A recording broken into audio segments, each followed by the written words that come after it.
Today I am going to discuss about the Government of India Act 1919. In this act, इस act में क्या क्या हुआ.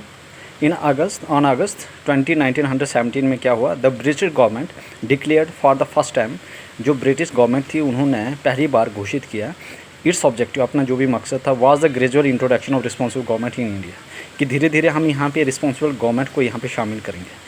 तो कब किया, 20 अगस्त 1917 जो ब्रिटिश गवर्नमेंट थी उन्होंने पहली बार अपना जो भी ऑब्जेक्टिव था वो धीरे धीरे यहाँ पे इंट्रोड्यूस की, ताकि यहाँ पे इंडिया की एक रिस्पॉन्सिबल गवर्नमेंट हो, इंडिया में एक रिस्पॉन्सिबल गवर्नमेंट हो. ठीक है. The government of India act 1919. अब जो गवर्नमेंट ऑफ इंडिया एक्ट था 1919 में क्या हुआ, वाज दस इनेक्टेड, मतलब कि ये चीज़ें इनेक्ट हुआ, विच कैम इनटू फोर्स, मतलब कि 1991. और ये कब फोर्स में आया, 1921. This act is also known as a Montagu Chelmsford reform. और इसी एक्ट को क्या कहा जाता है, मॉन्टेग्यू चैलेंज फॉर्म रिफॉर्म. और मॉन्टेग्यू कौन थे, ये थे secretary of state. Montagu was the secretary of state for India and Lord Chelmsford was the viceroy of India. याद रखना, this thing is very important. Montagu Chelmsford reform, जो Montagu challenge form थे, ये थे हमारे पास, मॉन्टेगो जो थे वो हमारे पास थे सेक्रेटरी ऑफ स्टेट, और जो चैलेंज फॉर्म थे वो थे हमारे पास viceroy of India. I hope everybody clears. ठीक है. तो government of India 1919 is very important.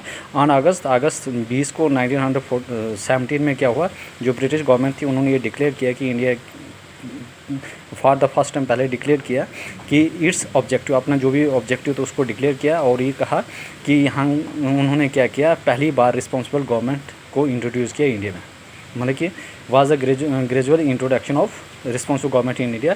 The government of India 1919 was दस एनेक्टेड. और उसके बाद 1919 को यहाँ पे लागू किया कि ताकि, और ये वजूद में कब आए, 1921 में.